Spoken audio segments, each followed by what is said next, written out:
I'm Gab. He's Don Hutchison. That's right. Welcome, Don. Jules is off on a well-deserved holiday. Yeah. Where's he at? I do not know. No Undisclosed knows. location.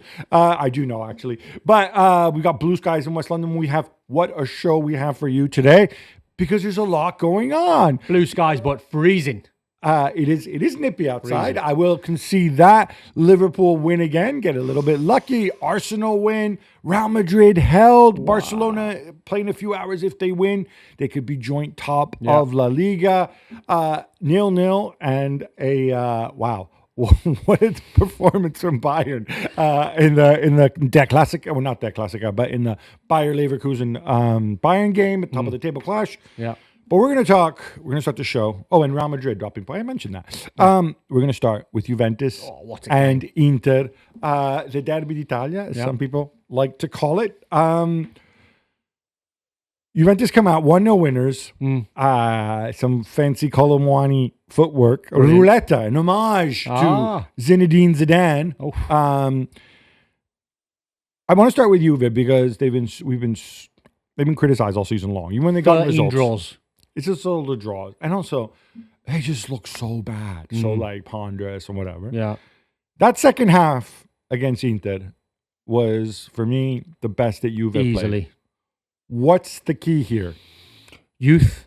And I think you're looking at a couple of players in particular. Well, not more than a couple of players. I thought Vega at the back was sensational alongside I did Gatti. not think he was going to be the same. He was brilliant. Lautaro Martinez, I've got to say, looked absolutely shattered, and he was not way what off. Makes you good. I know, but there was lots of context to the game. I was commentating on it last night, and the reverse fixture was 4-4, crazy game. First half, this could have been anything. Yeah. But I think a couple of Juve players, especially in Kefren Turam, had his best game. Koulibaly had his best game. Conceição played well. They looked like a younger unit than the experienced, quality, know-how-wise Inter. And the first half was very, very even.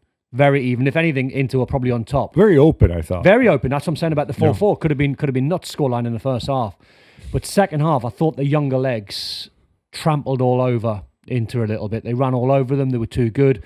Then you start to see when you get a bit of joy, people think like systems and 11v11s. Sometimes the game's about man on man, 1v1, dominate your opponent. And then you start seeing Koulibaly do tricks, and he was back to his confident, arrogant best, and I mean that as a compliment. And Thuram was driving on midfield when he was up against three in there, so that was difficult for him, but he was sensational. And they deserved the win in the end. They really deserved the win. It was a brilliant performance off the back of Napoli drawing 3 games on the spin. What a chance it was for Inter to go top. But Juve's win takes them into fourth. It was interesting too, because obviously Juve have that return Champions League fixture coming up in midweek against PSV Eindhoven, where they are slight favorites. So and he rested a couple. Vlahovic was on the bench, Locatelli on the bench. Yeah, I mean, I'm not sure these days Vlahovic will get the start anyway, although maybe he should. But what struck me was the confidence. I thought as the game wore on, I thought, right, Inter going to score here. Yeah. He's going to make Motta's going to flip out, do something stupid, and Inter going to be in control. But no, that did not happen. Inter did have their chances. Yeah. Mehdi Taremi started in place of Marcus Thuram, who's injured. His physical issues there. Yeah. I know you're going to blame Lautaro, who had a rough start to the season, came back, did really, really well for a while. Obviously, this was not his game last night. No. Did Taremi is Taremi the reason? No, because I thought he kind of did his part. But he's not the reason why Inter lost that game last night. If you're gonna blame anyone, Lautaro Martinez missed a great opportunity. First half, Dumfries I thought was really good for them. He pulled the ball back right into his stride on about the penalty spot, and you'd put your life on Martinez at least hitting the target, and he blazed it well over the bar, and he missed a couple of more chances where. Another one on the edge of the box where he had Gatti 1v1 and the ball come out the sky and he chest volleyed it, rushed it, just mind racing. But it was a very open game. It wasn't really I didn't get the sense it was a technical one. I thought it was just a really open game of football. The quality of the two sides was outstanding. Trying to understand it at ground level when these players are playing well, and the system of Inter, I thought, were on top for about 25 minutes when they were passing lanes in behind the Juve midfield. But I think it was just a really open game that Inter's young boys came out on top. We are at American Network, so we should need to give a shout out to Weston McKennie. Back into midfield. because he's played everywhere. Pretty advanced midfield, I thought. But he's been at left back. He's been all over the place. Of course. Yeah. And also Tim Weah, who made a tremendous tackle, which I thought could well have saved a goal. We're going to break this down further on the Gab and Joe's podcast. John, let's stick with Juve. Again, for those who don't follow this very closely, Juve made a conscious decision in the summer. They brought in Thiago Motta from Bologna. Mm-hmm. Youngish manager, did really well at Bologna, getting him in the Champions League. Although, if you were unkind, you would point out that, hey, look, they're very close to the Champions League zone again this year without Motta. But, he was known for a certain type of football that was actually quite engaging, quite attacking. Yeah. Whatever he was trying to do last year just simply isn't working for him or hasn't worked for him at Juve. He's continuously changed players in different situations. The team just doesn't have much of an identity. That was the knock against them. Yeah. And you wondered why. And then they spent a lot of money. They brought in Coop Miners, they brought in Nico Gonzalez, they brought in Chico Conceição. At this stage, did you see the football that Motta wants to play in the second half? Or was it more of the case was, all right, forget my ideal of what I want to do. Let's just go out and win this game. Or just last night in specific? This is last night when we're praising them for how well they played. Yeah, I think it was an opportunity to beat the potential champions and last year's champions and put down a real marker to these younger players. And sometimes, I would imagine as a manager, sometimes you need a little bit of time to find out which players, A, you want to bring in, but more importantly, B, which ones you don't fancy to take along with the ride. And he's probably looking about 3 or 4 of the Juve players that he might want to sell on and move on. So I think what you're seeing a younger group of players that the manager can then mould. It's always difficult, shouldn't be, but it's sort of, in football world, it sometimes is for managers to try and mould an experienced group of players. Okay, but managers like a younger group of players. He has a young group of players. I mean, this is one thing like that. This is what happened. And some have worked, some haven't worked, some that, in the summer, this Juve spent the whole summer trying to get rid of Weston McKennie, right? Yeah. Every which way. Douglas Luiz was their big summer signing. He kind of comes in, sort of disappears, like he doesn't like him, you don't play him, blah, blah, blah. Then he comes back into the lineup, I think does really well. Yeah. But then, of course, he wasn't there last night. Obviously, it was Thuram. He's mixed and matched. Coop Miners, another one, right? He was the other guy. They fought with Atalanta all the time. Who had a bad injury, didn't he? When he first went there. Had a bad injury, but then wasn't good when he played. Yeah. When he played, now he's playing maybe alongside McKennie. Kenan Yildiz looks fantastic in certain situations. Other situations, he's on the bench, like last night. Maybe he was rested for Champions League midweek. So Locatelli on the bench, Yildiz on the bench.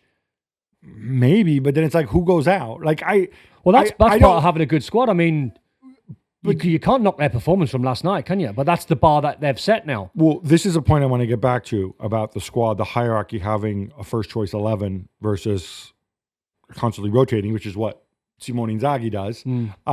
Has anyone really got a first choice 11 these days? I would argue, it's funny, we had this discussion on the FC show. I don't think so. I would argue Liverpool do, except maybe some winger situations.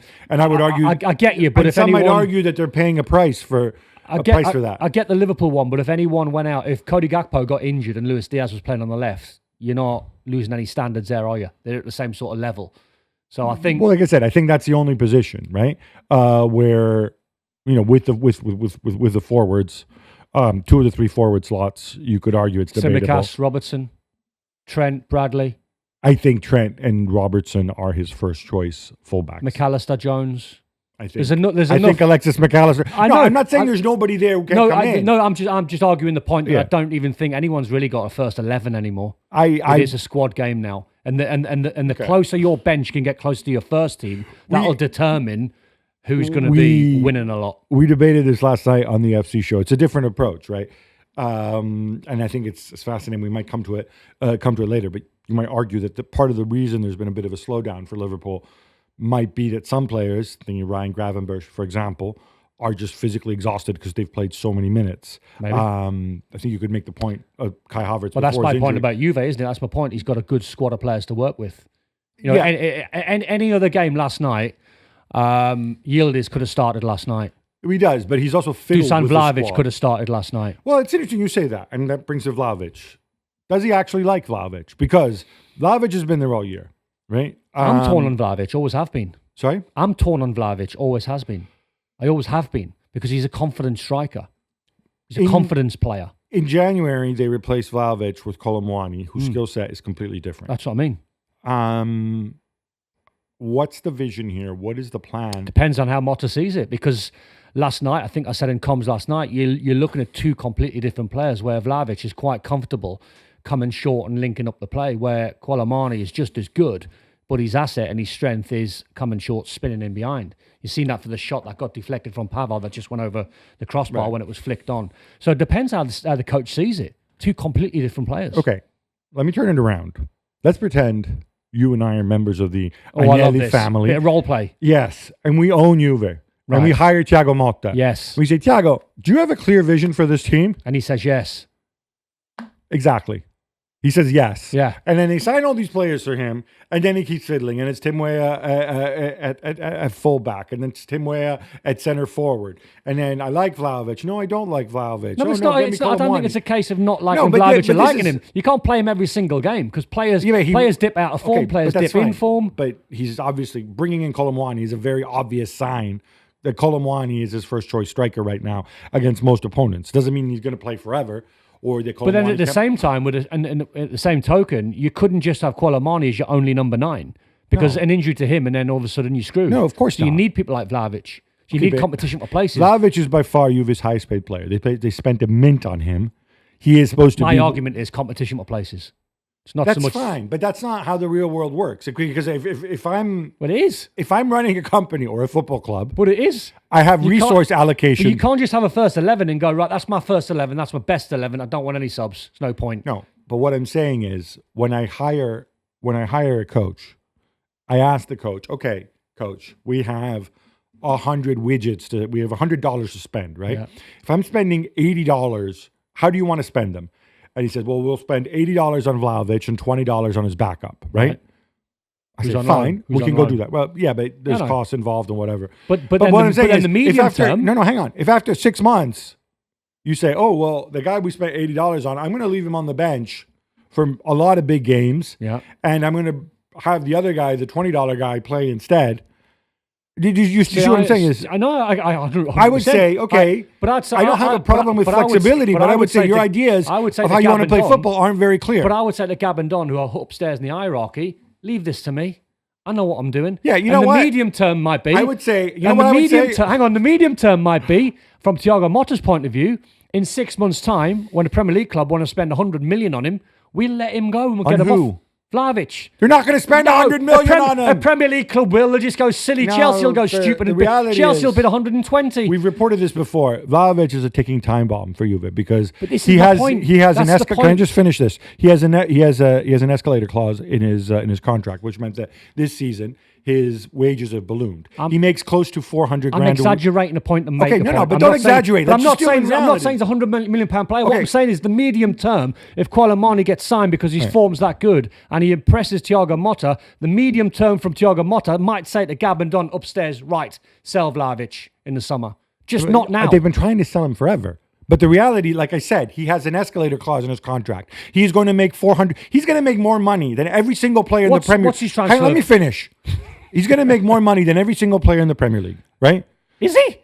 400 apart from early, apart from coming Erling into the Premier Haaland. League and earning more than Salah Apart, and Haaland. He's Haaland makes more. Haaland, No Salah, chance. Not a chance. Someone in the Premier League's paying him 400 grand a week. Exactly, which is why, since he has a contract through 2026, Juve aren't able to sell him. So they're in a situation where they're going to have to either figure out a way for him to take a pay cut and extend him somehow. There's always a way. Or you can showcase him. And that I You think... can't showcase players if they're not playing well.